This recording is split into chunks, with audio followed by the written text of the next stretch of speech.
Olá pessoal, sou João Guilherme e esse é o primeiro episódio da nossa série gratuita sobre inteligência emocional e reconexão com a nossa essência.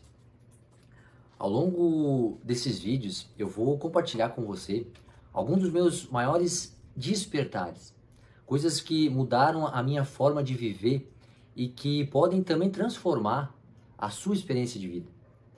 Hoje a gente começa entendendo o que talvez seja a raiz do nosso esgotamento. Um cérebro que está mais preocupado em nos proteger do que nos fazer felizes. Sempre tive dificuldades para dormir e sempre acordava cansado. O meu corpo doía, principalmente os ombros e os braços, pareciam que sempre estavam muito pesados. Eu também era muito dispersivo. Eu não conseguia focar em uma atividade apenas. A minha cabeça estava sempre um turbilhão de pensamentos. Isso gerava um estado de alerta e uma ansiedade sempre, muita ansiedade. Quando eu descobri o poder da meditação, eu comecei também a acalmar mais a minha cabeça.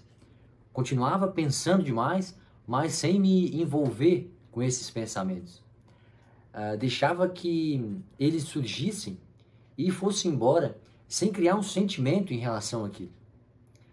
Comecei a prestar mais atenção no meu corpo e eu percebi que sempre estava com os ombros tensos, por isso que os braços doíam.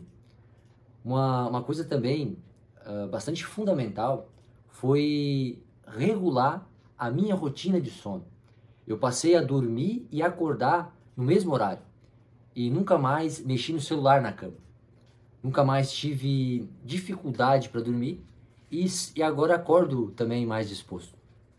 Isso porque o nosso cérebro ele é incrível, mas ele ainda está num processo de evolução. E o principal objetivo dele é o mesmo desde os nossos antepassados mais antigos, porque ele foi programado para uma coisa só: nos manter vivos.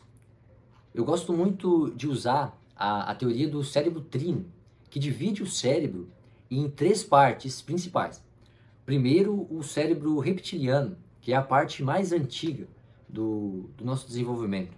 Ele é responsável pelas nossas reações automáticas de defesa, de fugir, de lutar, e as funções mais primitivas, como respirar, os batimentos cardíacos. Depois a gente tem o cérebro límbico, que é o centro das emoções, das memórias afetivas, e ele reage ao que sentimos, mas também ao que interpretamos como uma ameaça. E por fim, então, o cérebro neocórtex, que é a camada mais recente e sofisticada. Essa é a parte que nos diferencia dos outros animais, porque aqui que a gente consegue racionalizar as coisas. Ele nos dá a capacidade de refletir, de planejar, de imaginar. E para mim, é essa parte do cérebro que mais nos aproxima de Deus. É aqui que quando Deus cria o ser humano, a sua imagem e semelhança, não foi na forma física, mas na capacidade de racionalizar as informações, os sentimentos e a nossa capacidade de criar. Nenhum outro ser da criação tem essa capacidade de imaginar, de ressignificar, de construir ideias e fazer escolhas conscientes. O problema é que na maior parte do tempo, quem está no comando são as partes mais antigas. Quando estamos estressados, com medo, ansiosos, o nosso cérebro nos coloca no modo de sobrevivência. E sobreviver não é viver. A gente entra no automático e repete padrões, evita o novo e se afasta da nossa capacidade de criação, de expansão, de conexão. E aí vem o esgotamento.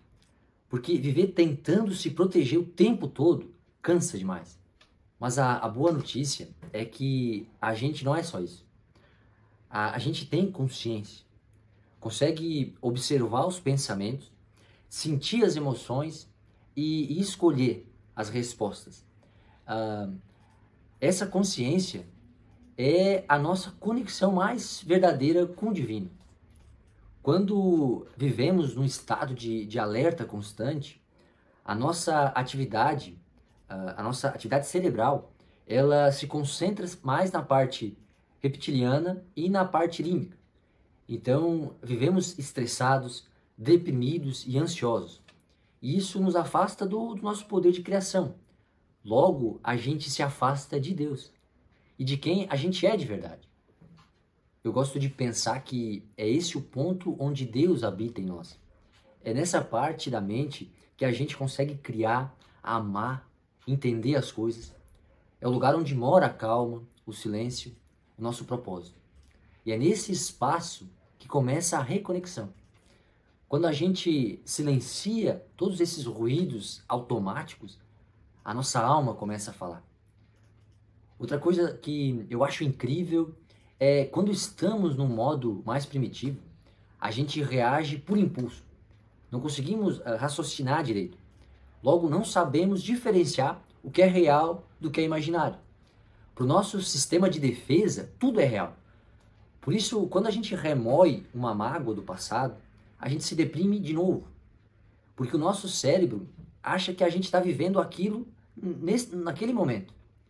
Mas na verdade é só um pensamento, uma memória. Da mesma forma, quando nos preocupamos com algo do futuro, mesmo que isso nunca vai acontecer, o nosso cérebro ele entende que aquilo já está acontecendo e fica ansioso. E transmite uma mensagem para o nosso corpo ficar pronto para atacar ou se defender. Por isso que o cansaço ele é físico, porque o nosso corpo, os nossos músculos ficam tensionados.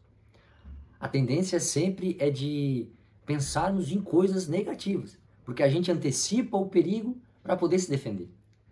No entanto, quando a gente começa a observar os pensamentos, sem se envolver com eles, sem deixar se emocionar, a gente consegue racionalizar e entender se aquilo faz sentido ou não, né? E a gente consegue escolher como que a gente vai reagir, né? E como a gente vai se sentir diante daquilo.